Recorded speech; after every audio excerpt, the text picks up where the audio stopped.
Tonight, more controversy over the sale of the Stephenville airport. The town of Stephenville could be getting a lot less money because the new owner wants out of paying the full property tax bill. They have to be able to eat. They could have a complete crash later on, and it's not okay. The Newfoundland Growlers and Buddy Jr. are here feeding kids as part of the Kids Eat Smart breakfast program at Bishop Field. We got more on that coming up. Well, amongst these houses on this residential street behind the giant snowbanks is a professional recording studio where Phil Churchill is changing the music scene in Corner Brook. A gentle, easy, comfortable entrance into the world of recording and putting out your own original music. We'll take you inside his studio. That's tonight on Here and Now. This is CBC Here and Now.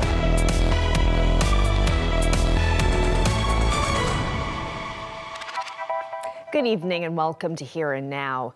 The new owner of the Stephenville airport is trying to slash a hefty property tax. While the sale of the airport was being finalized, the mayor touted a $250,000 tax windfall for the town. But as Patrick Butler reports, the Diamond Group is hoping to pay just a fraction of that. Staff at the Stephenville airport plow the runways day in and day out, even though only a few medical and private flights land there every week. And inside the terminal, well, it's very quiet. Car rental counters have been displaying taxidermy for quite some time now. The future of the airport is riding on promises made by the new owner, Ottawa-based businessman Carl Diamond, who for years has said he'll spend hundreds of millions of dollars. He's promised to create hundreds of jobs, and he says he'll build a state-of-the-art drone fabrication facility. Stephenville Mayor Tom Rose has repeatedly said taxes paid by the new owners of the airport will be a major source of income for the town. Here's what he said back in 2022. We're sure that we're going to get maybe $250,000 in taxes from the new regime that's going to take over the airport. But now, Diamond wants to give the town a much smaller grant in lieu of tax. And the mayor now says that was always to be expected. We get permit fees, we get new tax revenue, but we get to negotiate. But normally with big infrastructure like ports and airports, instead of getting a full tax regime, you tend to get a grant in lieu of taxes. The mayor says the grant will likely be between $50,000 and $100,000. The town received a submission from the airport, and negotiations will happen later this month. The airport CEO says operators of many Canadian airports pay a grant in lieu of property tax. If the normal tax bill for, say, Stephenville Airport was $250,000, well, we're basically requesting a tax break. So that tax break enables us to put more into the infrastructure because we are improving the infrastructure of the airport. Council will have to vote on any deal with the airport. Patrick Butler, CBC News, St. John's. Well, Premier Andrew Furey isn't addressing criticism over his travel to Dubai after the province's Association of Allied Health Professionals pushed back against foreign recruitment trip. Against that trip, Furey is in the United Arab Emirates trying to lure healthcare workers to this province, but he's under fire from a number of healthcare workers' unions who say he should be focusing on retaining workers here at home. Meanwhile, the Allied Health Professionals Association has walked away from the bargaining table and says it's close to a strike. The Premier's office says because of that, he won't be responding to their statements regarding his Dubai trip. But in a statement, the finance minister is supporting Furey, saying in part, with regard to recruitment, the province needs more healthcare professionals, so it's important for our government to continue with efforts to recruit globally, as we've been doing for quite some time now. Well, the province's official opposition is also critical. The PCs say Andrew Furey needs to focus on keeping the healthcare professionals already working in this province. Well, I think what you're hearing from the allied health professionals is a feeling of disrespect for the fact that here they are waiting for an agreement, wanting to stay and work in Newfoundland and Labrador, but a Liberal government that has not got them back to the bargaining table. The Premier's over in Dubai recruiting healthcare professionals, but at the same time we have 800 health professionals right here in Newfoundland and Labrador who want to stay here, who want to work here, who provide valuable service every single day, and they feel that they're not being listened to. and they take this as a slap in the face. They've asked to meet with the Premier. They've asked for those discussions to take place, and it hasn't happened. The newest Marine Atlantic vessel is getting ready to sail to Newfoundland. The Alice Suinu was built by Stena Roro in China and will sail across the Indian Ocean around the Cape of Good Hope on the southern tip of Africa and then up to Newfoundland. The name of the vessel is the Mi'kmaq word for traveler. The vessel will run partly on battery power. Marine Atlantic is chartering the Alice Suinu for 5 years before deciding whether to buy it. It's due to start the Argentia ferry run this summer.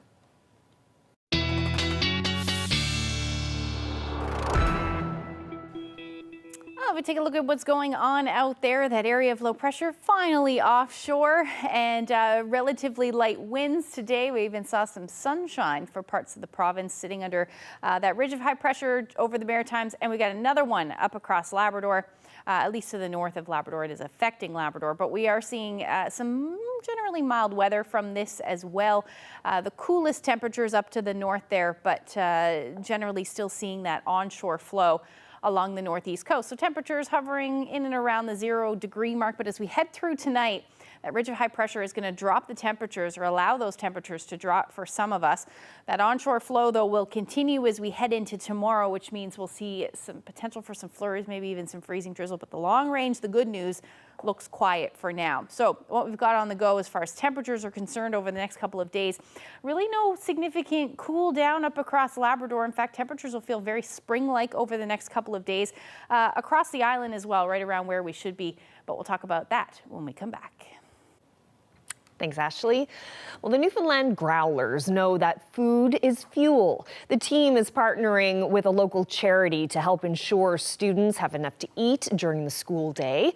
Kids Eat Smart launched its new Campaign for Breakfast program today. Here now, Sarah Blackmore was there. An exciting day today at Bishop Field Elementary. Some local role models and a local legend handing out tickets to a hockey game and a donation to a charity food program. The event is part of the Newfoundland Growlers partnership with the Kids Eat Smart program, ahead of the team's upcoming fundraiser, One Night, One Goal. I think it's just really important that every kid has a good start out there, and it's not necessarily easy or normal for every kid to get fed before they come to school. And so anything that we can do to make sure that all kids start off a day fairly and evenly is a great thing for us. I think it's really important because a lot of kids don't have food that they can have at home, and the breakfast program and like hot lunch is their only food, and they need food to learn and get a good education. I think it's really cool that we have the Growlers here today. They big support here at the school, and really, really kind of them to donate money to the breakfast program. And outside of the fun today, the program, run entirely by volunteers, is trying to help deal with a concerning need in the province. Canada is the only country in the G7 without a national school food program. But there are people advocating to change that. In an ideal world, you know what, we are doing incredible, serving over 40,000 meals every day. I think in a world where we have children who are coming to school hungry, it would be amazing if organizations and foundations like us did not exist, but they do. And it's not just breakfast putting a smile on these kids' faces. They'll all be heading to the One Night, One Goal event at the Mary Brown Center on March 2nd, where Kids Eat Smart and the Growlers will partner up to raise money for children's breakfasts across the province. Sarah Blackmore, CBC News, St. John's. Well, a mine operator in Labrador has been offered a financial lifeline. Tacora Resources operates the Scully iron ore mine. In October, it received creditor protection to try to solve some of its financial problems. The CBC's Elizabeth Whitten has this update. A deal is in the works that could pave the way for Tacora to get out of creditor protection. A group of investors is willing to inject millions into the Scully mine. It's made up of private equity firms Resource Capital Fund and Javelin Global Commodities, and a group of bondholders. Tacora made the announcement on Friday. The investors will put up $225 million US and $45 million in new debt financing. On top of that, it will cover Tacora's secured debt. Tacora president and CEO Joe Broking said in a statement this will help the company out of creditor protection as a stronger and better capitalized business. The deal still has to be approved by the court. Tacora spokesperson Graham Leto said the company won't do interviews while the creditor protection process is still ongoing. The company blames its financial problems on a few things: market volatility, unexpected maintenance, and wildfires that halted train shipments carrying its products to market. Elizabeth Witten, CBC News, St. John's. Well, tucked away in a basement on a residential street in Brook, Phil Churchill of The Once is making music. But it's not for himself. His studio, the Ginger Beard House, is transforming the West Coast music scene by helping produce albums for other artists. Here Now's Colleen Connors has more. Scott Shepard popped in to lay down some tracks on his lunch break. This is his third time recording here. The first two albums were collaborative. This time it's a solo album with an 80s pop post-punk sound. I think it's pretty relaxed. I've been just really enjoying the process of kind of just taking in, like, thinking about the sessions as just kind of jamming with my friend, you know, and just putting down guitar tracks. 1, 2, 3, go. That's exactly the vibe Churchill is going for. A gentle, easy, comfortable entrance into the world of recording and putting out your own original music. Before this, there was no real professional place to record in Brook. But during the pandemic, the Once were pulled off tour, and Churchill wanted to tinker. The lockdowns continued, and his basement slowly became a recording studio. With the Brook band, The Proper Things, recording the first album, a proud moment. To an album. Phil's really helpful and has a really good brain, a producer brain. So he has a lot of good musical ideas, and yeah, it's a really collaborative, fun process. Churchill says with all his experience on the road and recording in big, expensive studios, he wanted this place to have the opposite feel. So I kind of wanted to have an environment where you can come in, it's very easy, it feels like you're just dropping over at a friend's house, you're just working on something together, where it's local and mostly around people who are local. If you've got a couple hours in the evening after your day job, you can come, you know what I mean? It's not a strict studio booking time and hey, you're on the clock, you need to, because I think that part can really, really negatively affect the creative process, especially for people who are just starting out. And it's working. A cappella groups have recorded here, traditional Newfoundland music, a heavy metal album, with musicians all from Brook. The Once even recorded their upcoming album here, due out February 16th. But for now, while the snow builds up around the back door, Churchill is happy to work on Shepard's first solo album, which is due out this fall. You're willing to kind of like take a chance on me learning with you, and we'll kind of learn together and we'll create something that we're both really invested in. Colleen Connors, CBC News, Brook. As 2023 came to a close, there was a big change here at St. John's Sports and Entertainment. A new CEO has taken over the St. John's Convention Centre and the Mary Brown Centre. More activity, more events, bigger economic impact, and people could say, hey, look at that, man, that place is on wheels down there. I'm Jeremy Eaton, and I'll have that story coming up. Well, the good news is that the weather will be quiet for a few days. We'll talk all about the forecast when I come back.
Well, time for a look at the weather. And Ashley, you were saying a little bit earlier that I guess you're kind of glad that system has moved off and we're in for some quieter weather this week. Yeah, that's certainly nice. I know there was a bit of a swell out there today thanks to that area of low pressure just offshore. But speaking of the ocean and some ice up across Labrador, we are starting to see some of that pack ice move a little bit further south, especially in and along the strait and the northern peninsula as well. So I thought I'd give you a little bit of a look as to what is happening. I tried to get a nice shot this morning because the skies have been generally clear up across northern portions, but for now, hopefully I'll get one for you tomorrow. But as far as those temperatures are concerned, it is, pretty well above where you should be sitting up across Labrador. Your temperatures today feeling very spring-like, and unfortunately or fortunately, depending on it's at least they're still below zero, but at least you can get out and enjoy the weather. You should be sitting generally into the minus teens with those minus single-digit temperatures, though.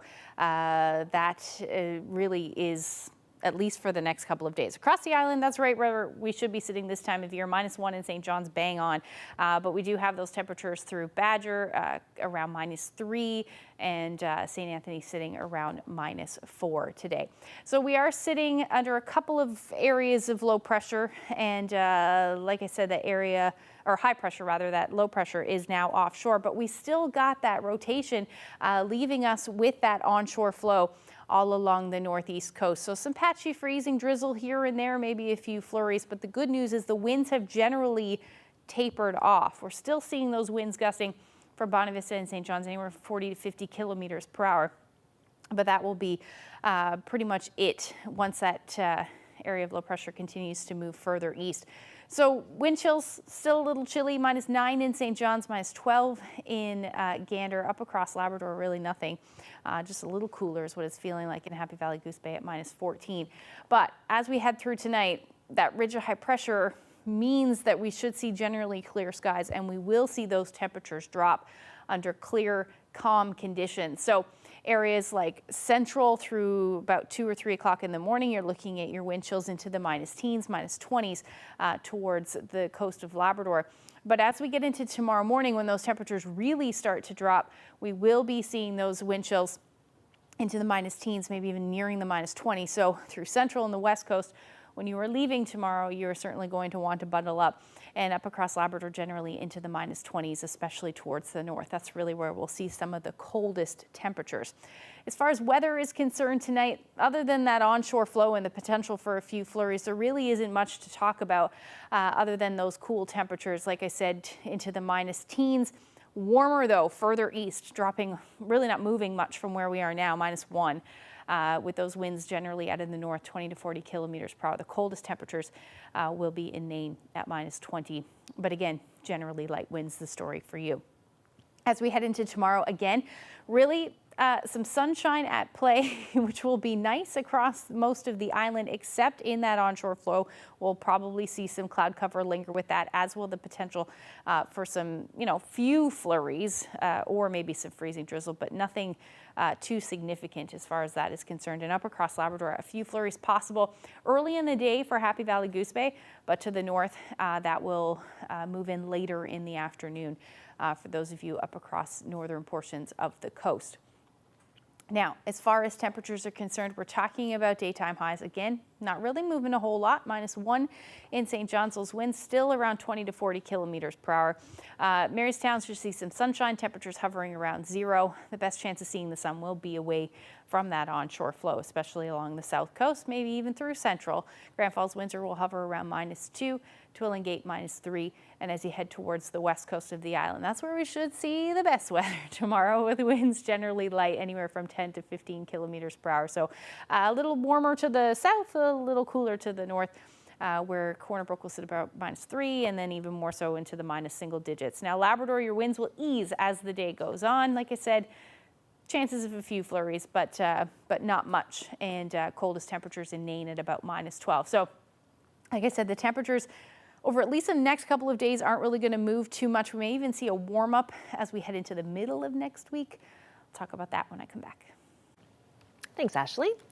Well, the Mary Brown Centre in St. John's will get busier and hipper if the new boss gets his way. Just months into his new job, CEO Brent Mead is looking at ways to fill both the stadium and the conference centre.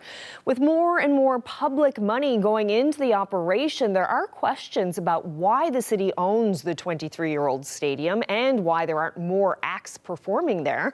Here Now's Jeremy Eaton sat down with Mead to ask about all of that. Nestled in the heart of St. John's sits the St. John's Convention Centre and the Mary Brown Centre. If the new CEO of St. John's Sports and Entertainment gets his way, both buildings will be buzzing this year and for years to come. Now, the keys to success will be hockey, basketball, concerts, and conferences. Now, if this is something that you didn't know about, let me tell you. Brent Mead is walking into this job with a quarter-century of experience behind him. He's mere months into the CEO gig and already sees new potential here. These facilities were built to create economic and social impact in our communities, so we need to begin to have more events, more activities. Conventions on the convention side is to look at how we can bring more conventions, national and local conventions, into our buildings. I want to introduce now Brent Mead. Brent is the coordinator of the Cabot Landfall Committee here in Bonavista. Mead is no stranger to making big things happen. In the mid-1990s, he helped organize the Cabot 500 Festival, Vikings 1,000 Years, and the Royal Visit. He moved into government, worked as a deputy minister in the tourism and culture departments. After a few years in the private sector, Mead turned his attention to St. John's Sports and Entertainment. The new hire plans on changing things down on New Gower Street. We didn't have a lot of activity in 2023. There's going to be a lot more activity in 2024. Little TJ is the first on April 4th. Lots of interest. And it's really shown us, to be honest with Jeremy, that there's that younger demographic in our community, anywhere from 13, say the early 20s, is an underserved demographic when it comes to the entertainment side of things. Little TJ is the first of a few shows to be announced down here, but music is just part of Mead's plan. Right now, I have over 80 events scheduled for the convention center for the coming summer and year. Like that continues to thrive and energize, and coming out of the post-pandemic, that continues to grow its business, because that's really, really important business for us in meeting convention trade. So that's really what I want to see at the end of 24. More activity, more events, bigger economic impact, and people could say, hey, look at that, man, that place is on wheels down there. With two permanent tenants, the Growlers and the Rogues. The stadium gets 61 nights of sports. It's critical, really. I mean, the fact is that hockey gives us 36 nights. Basketball is giving us 25 nights. That's important. When you have that many nights here where you're getting thousands of fans coming here is really, really important. So it's important to, again, creating that social vibrancy in our community, but also the economic impact that it brings to our community, and particularly the downtown area. One of the biggest complaints about St. John's Sports and Entertainment is the growing subsidy from the city, a number that has ballooned to $6.6 million a year. The reason the operating grant has been increasing is because of the impacts of the pandemic. The fact that our event levels went down, to lower levels because of the pandemic. And really, and the operating costs have gone up that all of us are facing in terms of the cost of living expenses have gone up. That's been some of the driving reasons. And really what my aim is now, by getting more events and activities here in both the Convention Center and Mary Brown Center, is to put us in a better financial position. And I think we will do that. I think through increasing our revenue, increasing the amount of events and activities, I think you will see us in a better financial position. And I think people will see true value of what we do bring to the community when we do that. Mead also thinks the city needs to retain ownership of both properties. Selling Mary Brown Center is not something he'd support. In many markets, particularly of the market of this size, these facilities are publicly owned facilities. Many of them are municipally owned, or they are established some way where they're supported through municipal governments or provincial governments. And I would think that in a market of our size, that would be an appropriate model. And I think you could do research, and there has been studies done on this, including at the time when there was interest previously, that basically validated that this is a very common model across this country, that you would have publicly supported institutions and facilities like this being run. And so I think my take on it is that model is sound. While his job is to put up a product, it's up to people to fill these seats. People can be critical sometimes of things around here, but the reality is These are important facilities that, with public dollars being invested in them, that we all have a role to play in bringing to life. And I think that's the biggest thing. So my game plan is more events and activities in both buildings, and to do it through partnership with the community, partner with our corporate community partners, and with the fans, and really figuring out ways for us to really re-energize these buildings. Jeremy Eaton, CBC News, St. John's. There's so much misunderstanding and misinformation being put out. A puberty blocker is not something that has irreversible effects on youth. Well, that parent and teacher is pushing back against Alberta's new transgender policies. We're talking about trans rights in a changing political climate. That's just ahead.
Well, there is growing controversy right across the country over the rights of transgender youth. Today, Conservative leader Pierre Poilievre said he's on side with sweeping changes being proposed in Alberta around youth gender policies and parental consent, and he's against the use of puberty blockers for anyone under the age of 18. Just to be clear, you said yes, only adults should take puberty blockers? I think we should protect children let them make adult decisions when they become adults. So that you means support age restrictions? You are against puberty blockers for kids under the age of 18. Is that Yes. unclear? Well, that's Polyev there supporting Alberta Premier Danielle Smith's plans to ban puberty blockers unless the child is, quote, deemed mature enough by a parent, physician, and psychologist. Now, Smith is calling on a ban for those 15 and under. Polyev wants even stricter measures. Now, Smith also wants to ban gender-affirming top surgeries for minors under 17 and require schools to notify parents to get their consent should any student under 15 want to use a different name or pronoun. Now, those are just a few of the controversial transgender issues Premier Smith says she plans to address with legislation this fall. So what sort of ripple effect is this all having here in Newfoundland and Labrador? Joining me now from Grand Falls, Windsor is Rebecca Blackmore. She's with the group Trans Youth NL, is the mother of a trans child, and she's also an educator. Thank you so much for joining us. Thanks for having me, Carolyn. So these are conversations happening in Alberta, but also in New Brunswick and Saskatchewan. What do you think when you hear Pierre Poilievre, the man who hopes to be the next prime minister, say that gender diverse youth shouldn't have the choice to use hormone blockers? The very first thing that pops into my head is that is a perfect example of why we be making these decisions and not politicians. What he's saying is nonsensical. When you're 18 years old, you're through puberty. There's so much misunderstanding and misinformation being put out. A puberty blocker is not something that has irreversible effects on youth. It is absolutely just a pause button. So it pauses puberty wherever that child is to give them time to figure things out in terms of their gender identity. And I'd also point out, I'm not a doctor, but it is known that puberty blockers are used for other medical conditions like precocious puberty. So hearing politicians weigh in and not understand what they're saying is just, it just, again, really makes me realize why they should not be involving themselves in this issue. And I mentioned that you are a parent of a trans child. Can you tell us a bit about your own personal experience with this issue? Sure. So my child is now actually an adult. He's 20 years old. He came out when he was 12 years old. And at that time, we were fortunate to see Dr. Mary Lynn Sinnott, who is a family medicine practitioner in St. John's, who a large part of her caseload is trans patients. We were lucky to see her just to even ask questions and find out what our options were. It should be noted, not every trans youth is going to use puberty blockers. They're not all going to use hormone therapy. But the point is, those things need to be available. The evidence shows that those are life-saving things for some children. For my own child, they made some decisions when they got older, and now, of course, they're 20, so they're making all of their own decisions. But none of it is taken lightly. I can tell you that any parent of a trans child does not take any of this lightly. And so throughout the whole process, it was really educating myself, listening to what doctors were saying, and not just getting information, that was being put out there based on fear. It's important to get the evidence-based information. And that's what I've done on this journey with my child. And there are conversations happening about this. The group that you're involved with, Trans Youth NL, held a virtual meeting last night for people in this province who are concerned about what's happening out west. Can you talk to me about that meeting and what you're hearing from people on this? Absolutely. So we had a meeting last night, a virtual meeting that involved both parents and some young people. We had about 20 or more people in attendance. It was a mix. Obviously, there's a lot of fear.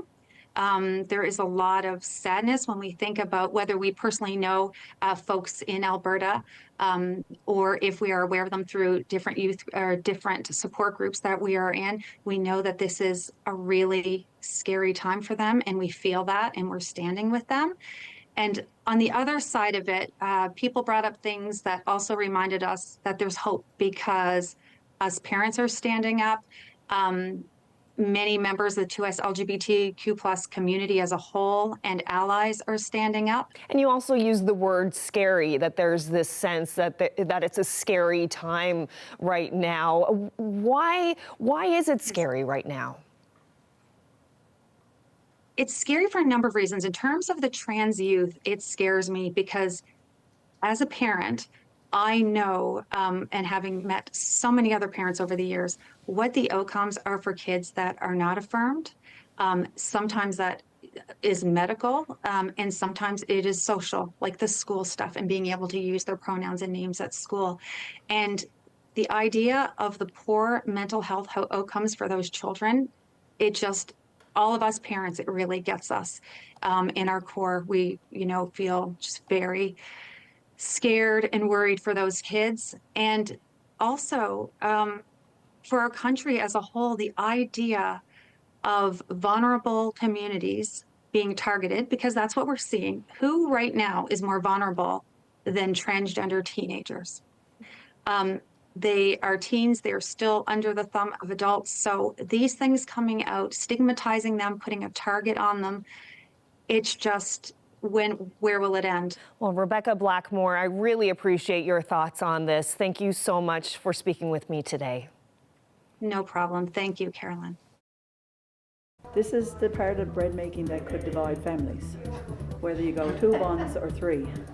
Well, still to come, we head to Torbay's History House and Museum to meet some of the people keeping heritage, craft, and culture alive.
years after the Ocean Ranger inquiry, artifacts and archival materials sit in Ottawa. What will become of these pieces of the past? Watch Sunday at 11:30 and Monday at 7.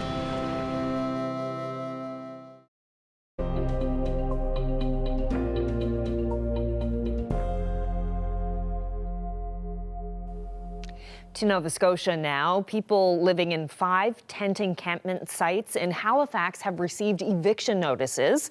The group is being ordered to leave, and the municipality is warning that they could be fined, even arrested, if they don't comply.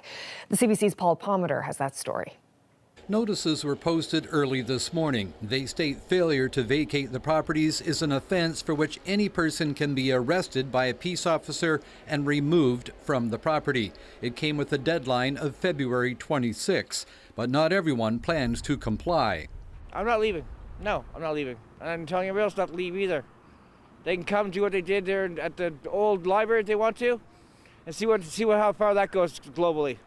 See what they look like after that. Service providers have identified indoor sheltering and supportive housing options, and the mayor says city staff will be working with residents of the encampments to move indoors. We should never accept it as normal that people spend winter in tents in our community. We should all share the objective to get people inside and connected to supports that will better serve them in the short and the long term. The notices caught many off guard, including the volunteers helping those living at the sites. We arrived here this morning with an eviction notice on our tents. I was in the state of shock to see this type of notice in the middle of winter. It's a sad day. It's a state of emergency for the unhoused, as far as I'm concerned. Nova Scotia's Deputy Housing Minister said today tiny homes will not be ready by the end of February. These 19 pallet shelters that are being built in Lower Sackville are being constructed quickly, but they may not be ready in time either. The NDP says evictions should only happen when people have a safe, permanent place to live. Mayor Savage says he doesn't want to see anyone have to be forcefully removed from the encampments, which is what happened 2.5 years ago when police did have to get involved at the old Halifax library. The mayor says they will try to move people out without using physical force. It's been a frustrating file for the city to navigate with their federal and provincial counterparts. Is the province doing enough? Look, I've said many times, nobody's done enough. We didn't have a federal housing plan in this country from the early 90s till 2018. We had no significant purpose-built affordable housing in this province for decades. So no, nobody's done enough. The homeless that are living at these sites now have less than 3 weeks to figure out where they'll be going next, whether that be to a shelter or elsewhere. But this option is coming to an end. Paul Palmeter, CBC News, Halifax.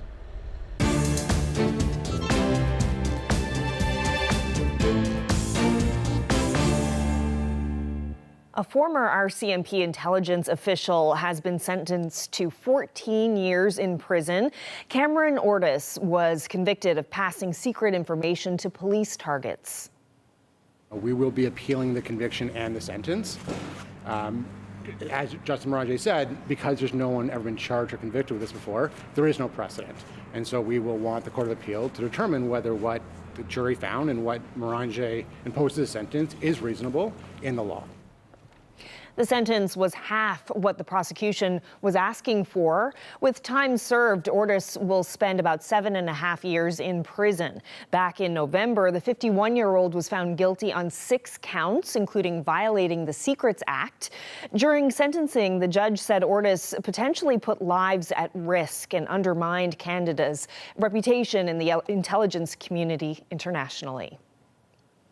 NDP leader Jagmeet Singh says he'll keep pushing for a national pharmacare plan and wants concrete action by March 1st. Pharmacare was among the New Democrats' conditions for supporting the Liberals in Parliament after the last election.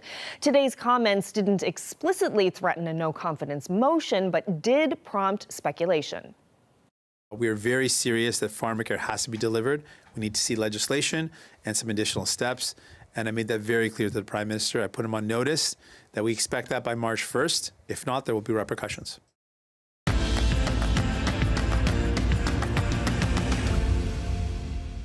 Hi, I'm Adam Walsh, host and producer of This Signal. We just wrapped up a show at the Torbay History House and Museum. We were talking about culture, crafts, heritage, why all of that's so important for our communities, and efforts to keep all of it alive. Here's some show highlights.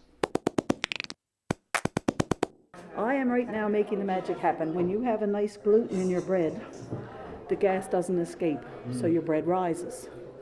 And in order to do a nice bread that rises well, you want to give a good knead. So I usually go about 12 minutes. Okay. If you want to do something like a tea biscuit or something, you hardly touch it because you want a totally different type of texture to your end product.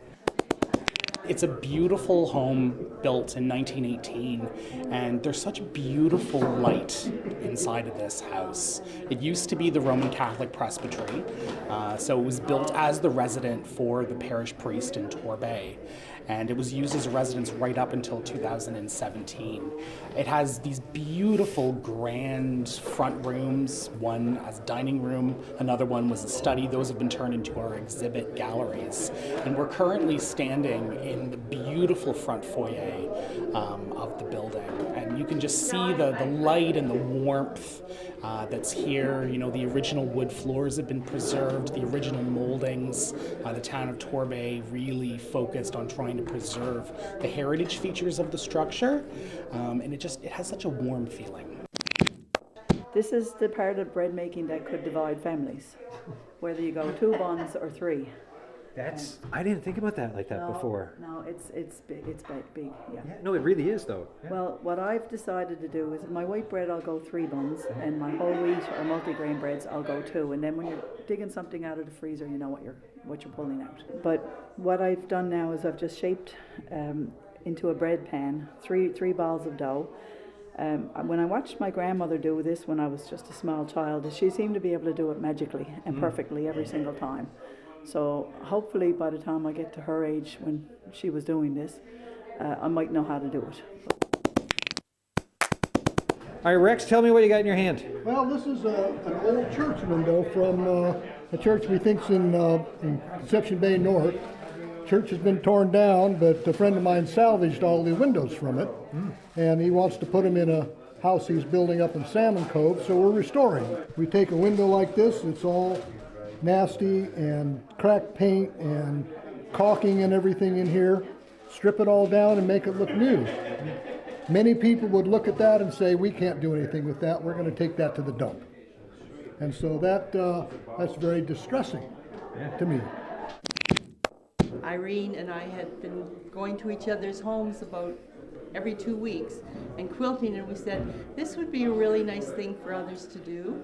So we went to the mayor, and the mayor said he was really very happy to see us.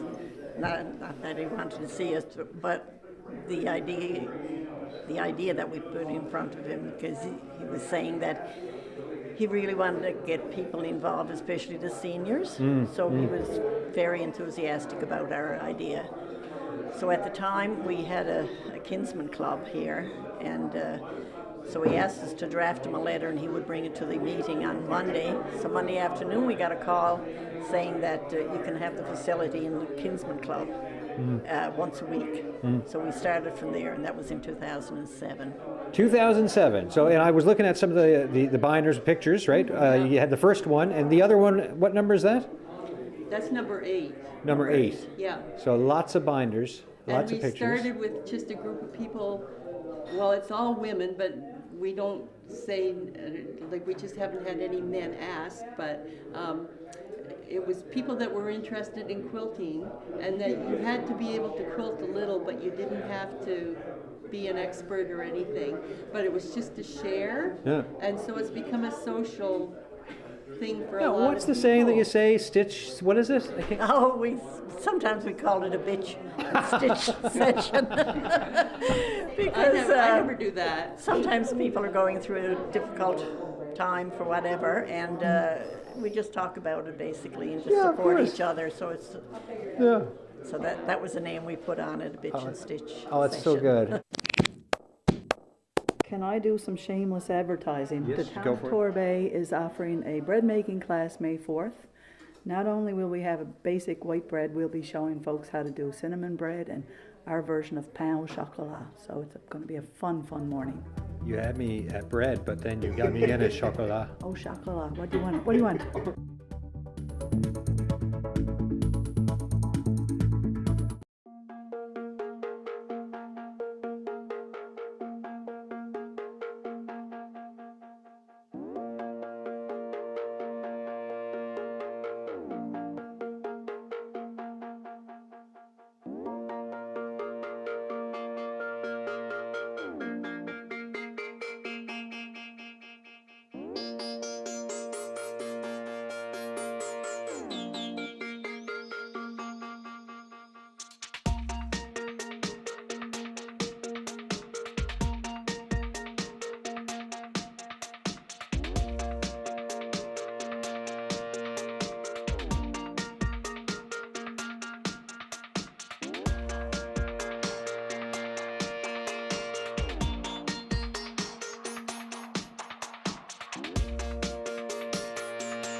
Hospital.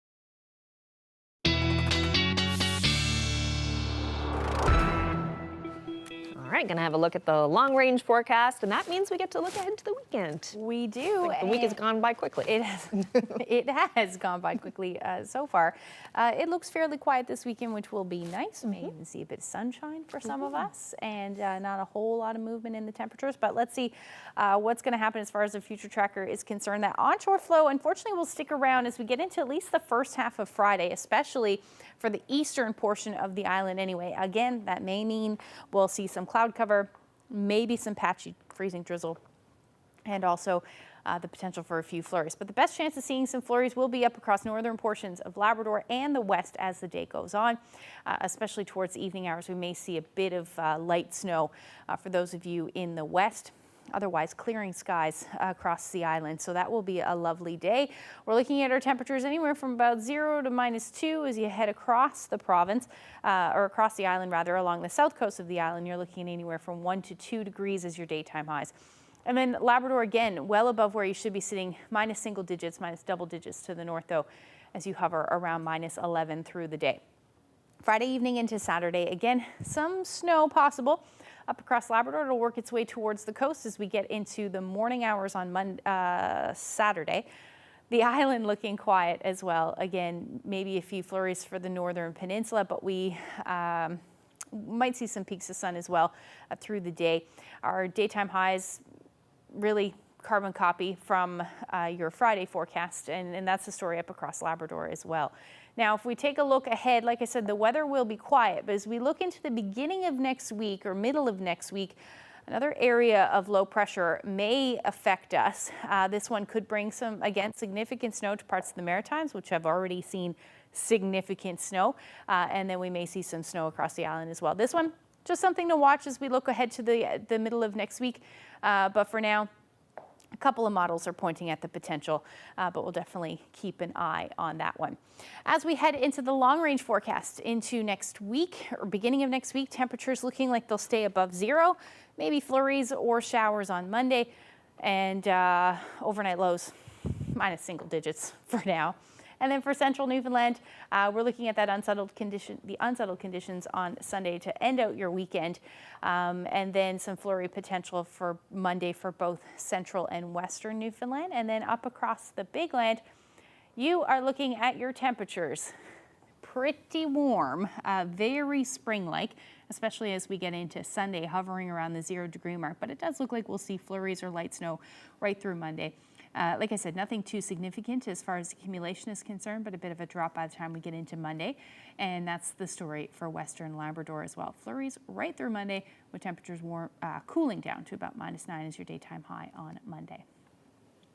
Lovely shot. Wow. I think you can imagine where this one was taken. Is this... Where? I put her on the spot. She didn't like it. Sunshine at Sandbanks. What a great shot, Virgil. Wow.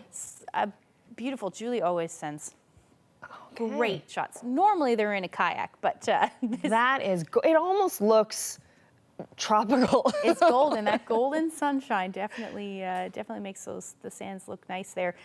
Thank you, Julie, for that great shot. Probably the only place where you can't see some snow at the moment. But if you have any weather photos that you would like to share with us, you can send them to nlphotos@cbc.ca. For a second, I was like, oh, was that the place where they found the shipwreck? Oh, yeah. That's what I was thinking because it's sandy beach. Sandy but that's beach, like a white sand beach. Right. That's golden. Looking, yeah.